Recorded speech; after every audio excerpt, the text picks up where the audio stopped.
O Agenda Econômica está examinando hoje a economia do audiovisual televisivo, a TV paga no Brasil. Nosso convidado é o Dr. João Maria de Oliveira, especialista, engenheiro e pesquisador do IPEA, Instituto de Pesquisa Econômica Aplicada. Comigo no programa o jornalista Floriano Filho. Dr. João Maria, vamos apresentar aqui mais umas tabelinhas para o senhor comentar, que assim fica mais claro, né? Por exemplo, o Brasil chegou ao final do ano passado com 16,2 milhões de domicílios com o serviço de TV por assinatura. Durante todo o ano de 2012, foram registradas 3,4 milhões de novas assinaturas, o que representou um crescimento de 27%, de acordo com a Agência Nacional de Telecomunicações, Anatel. Porém, segundo a Ancine, o filme brasileiro ocupa apenas 10% do mercado nos cinemas, 5,5% na TV aberta e irrisórios 0,5% na TV por assinatura. Como assegurar que esse quadro será, de fato, revertido com a nova lei da TV paga? Bom, esse crescimento observado em 2012 da distribuição ainda não dá para dizer que seja efeito, consequência da implantação da nova lei de TV, do Serviço de Acesso Condicionado, SEAC. Mas acredita-se que nos próximos 3 anos essa curva vai se acentuar, inclusive com o crescimento da TV cabeada maior do que o crescimento da TV por satélite. Isso é uma coisa que se espera. Maior? Maior Por que maior? Porque o marco regulatório anterior não permitia o crescimento além do que já estava estabelecido. Mas os custos não são maiores da TV cabeada? Depende. Antigamente se falava muito em custo da TV cabeada porque o marco regulatório anterior definia um espaço onde a empresa teria que cabear com metas. Hoje esse espaço não existe.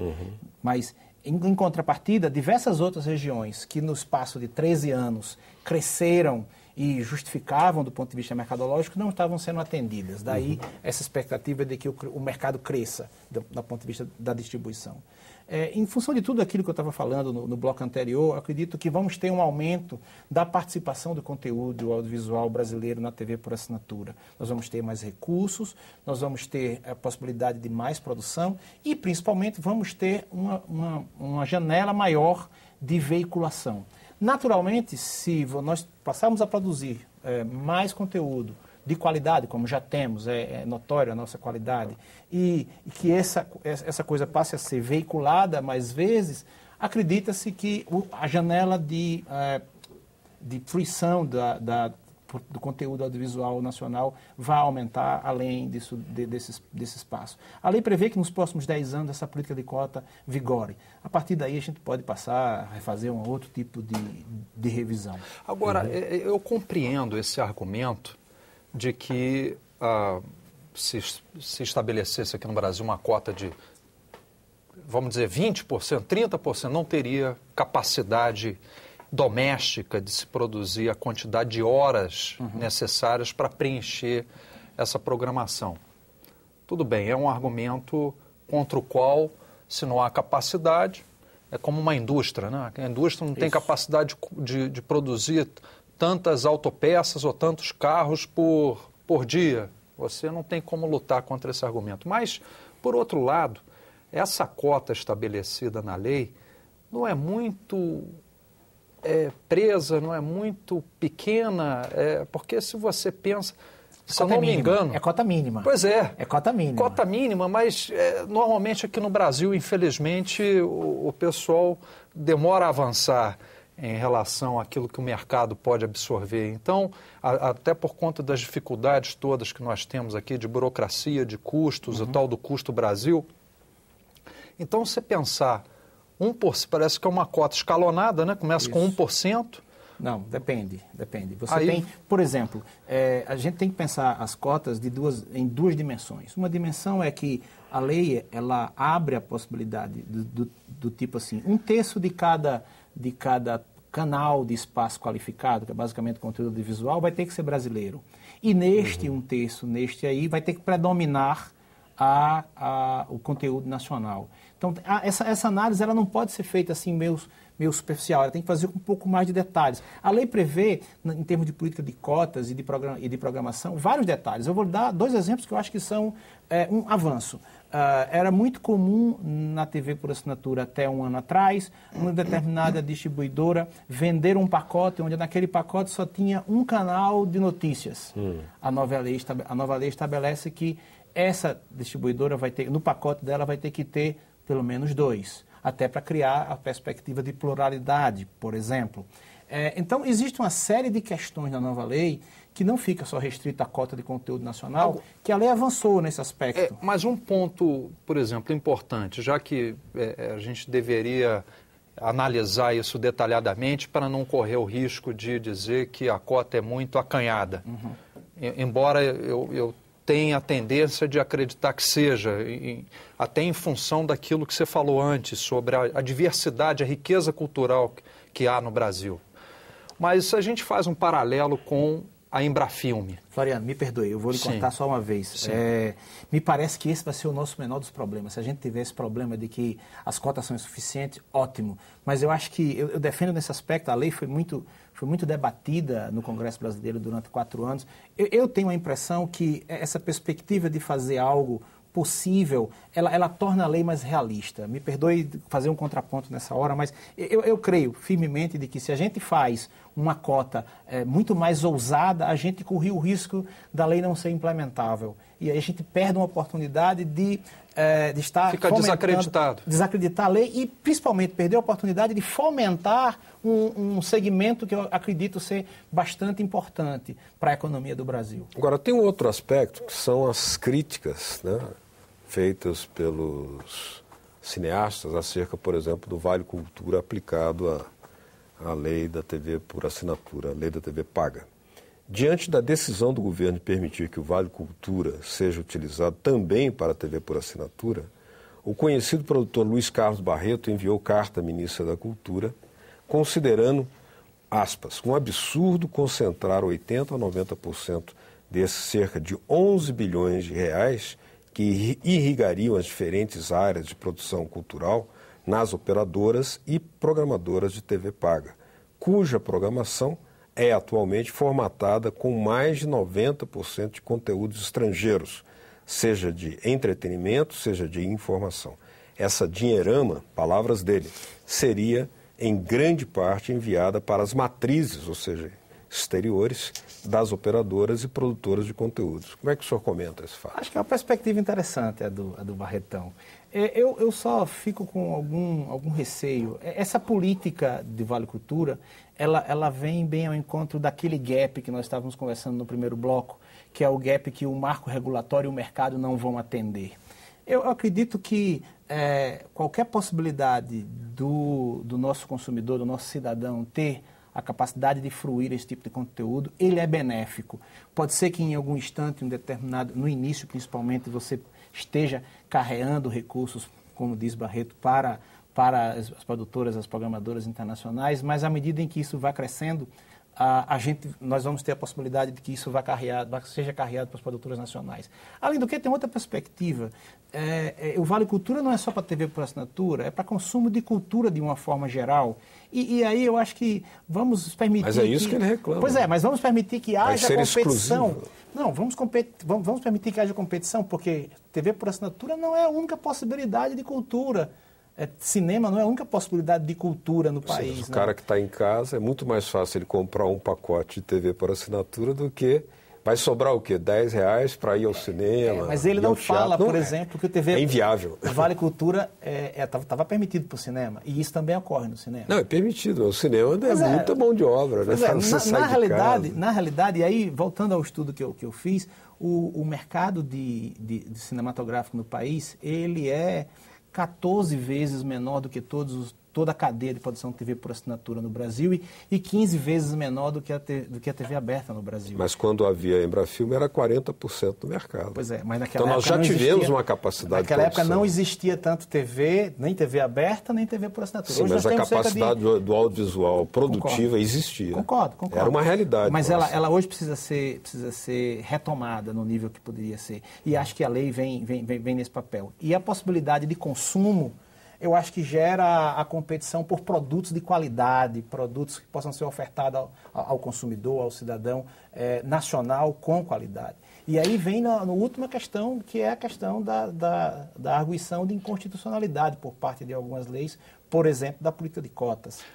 Agora, sem dúvida nenhuma, existe uma quantidade enorme de programação estrangeira de qualidade, isso é inegável, só que eu só vejo uma certa dificuldade em você justificar o uso de dinheiro público, porque vai haver isenção tributária, e esse dinheiro público ser carreado para financiar indiretamente produção estrangeira. Eu não sei como é que vão explicar isso. Tem que lembrar que o Vale Cultura não é só para cinema, nem muito menos TV.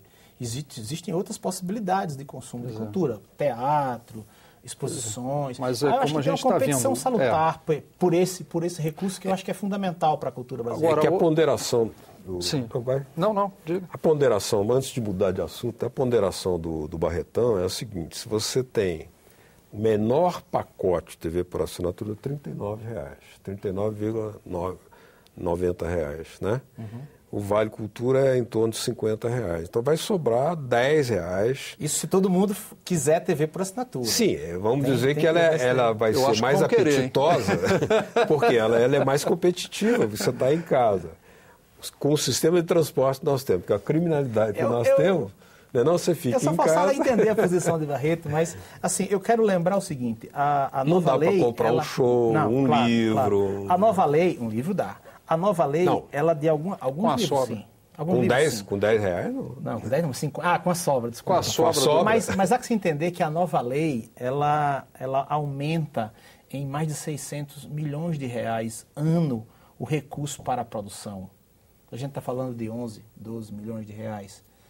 É óbvio que pode ajudar, mas assim, nós temos um valor muito mais expressivo. Nós saímos, Floriano, de um patamar de 120 milhões de reais investidos em produção anualmente, recursos oriundos da isenção fiscal que eu falei anteriormente aqui, cuja governança era das empresas, consequentemente capturadas, para 600 milhões a mais, esses 600 milhões com governança do setor público. É um aspecto questionado, inclusive, na ADIM, que tem uma ADIM lá sobre isso, o papel da Ancine. Né? Na realidade, mais eu acho político, que né? é muito mais político, porque, como eu falei, se nós pensarmos os três elos... É o dirigismo do mercado ao dirigismo da Ancine. Mas ninguém fala isso em telecomunicações. É o papel do Estado moderno, hoje é o papel regulador. Uhum. A Agência Nacional de Telecomunicações regula o serviço de telecomunicações, daí ele regular a distribuição.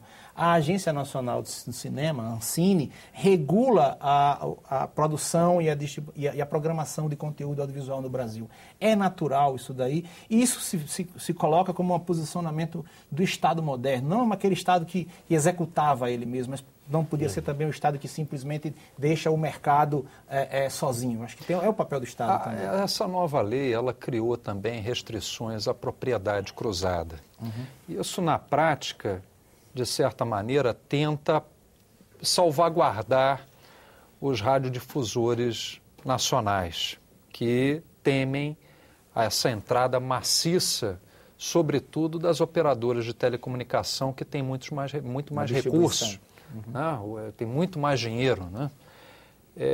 Mas, na sua avaliação, é possível, com todos esses mecanismos sofisticadíssimos que nós temos hoje em dia, de corporações que são formadas com a participação de fundos daqui, que você nem sabe, às vezes, quem são os donos, né?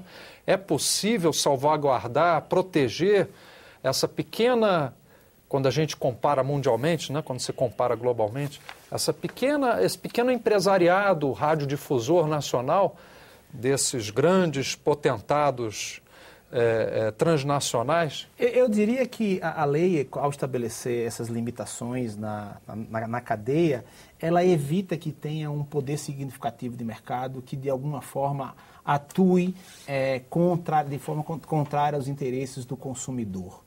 Isso se dá em outras áreas também. Acho que existem outras questões mais graves até do que essa questão da proteção pura e simples do mercado radiodifusor brasileiro. Por exemplo? Eu vou lhe dar um exemplo. No estudo que eu fiz, eu faço uma análise de que o tamanho da TV por assinatura, mesmo com todas as restrições que tinha, é hoje muito próximo do tamanho do faturamento da receita da TV aberta no Brasil. Isto significa uma coisa que nós já vemos, quem tem TV por assinatura e quem tem TV aberta um pouquinho. Existe hoje uma disputa do espaço publicitário de maior poder aquisitivo, inclusive, dos produtos de maior poder aquisitivo, que da TV assinatura em relação à TV aberta. Ou seja, a TV assinatura ela está tirando parte do faturamento da TV aberta no Brasil. Por quê? Porque na TV por assinatura temos os consumidores de mais alta renda.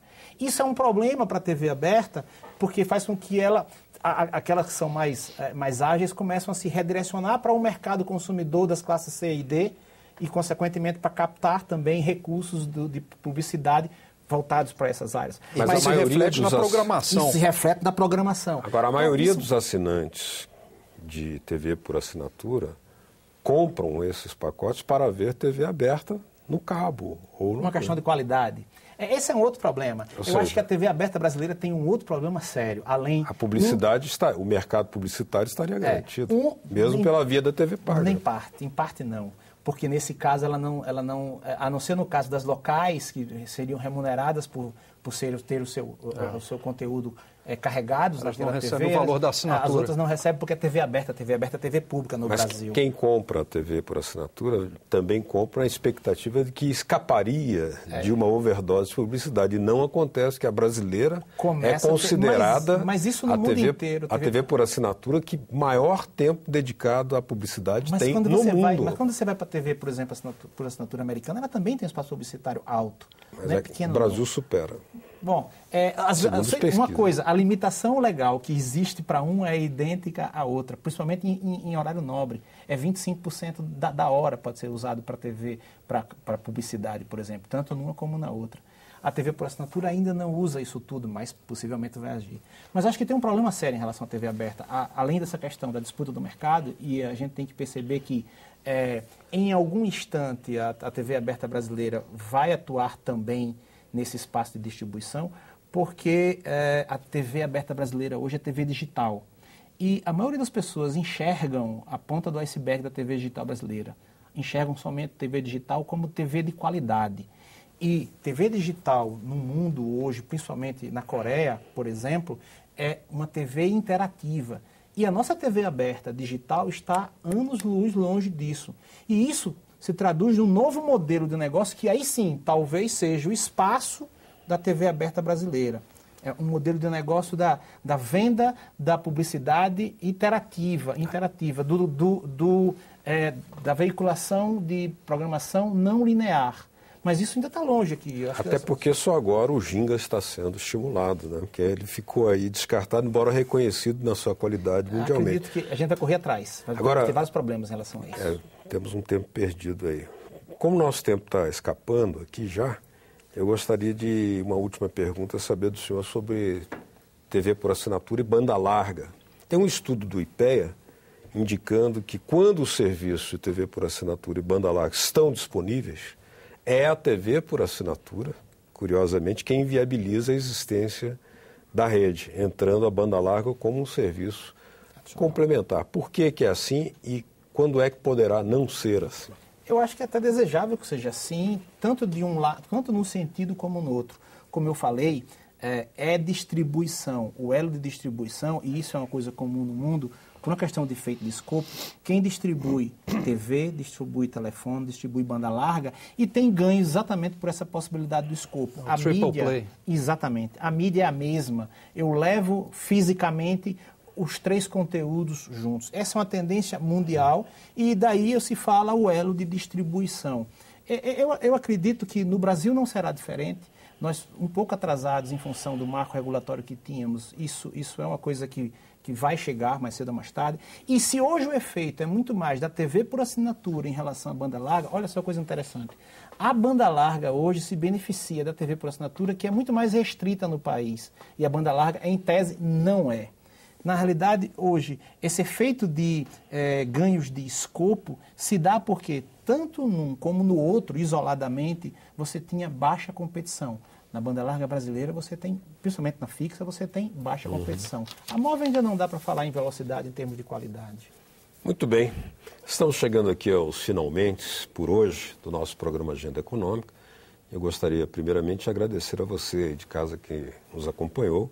e dizer que suas sugestões e críticas são muito bem-vindas e podem ser enviadas aí para esse endereço que está na sua telinha, o www.senado.leg.br/TV. Gostaríamos de agradecer, além de você, pela sua audiência, ao doutor João Maria de Oliveira, pesquisador do IPEA, que nos deu vastas explicações muito pertinentes aqui sobre esse tema da nova economia da TV paga no Brasil. Agradecer também a participação do meu colega, jornalista Floriano Filho. Até a próxima Agenda Econômica. Tchau.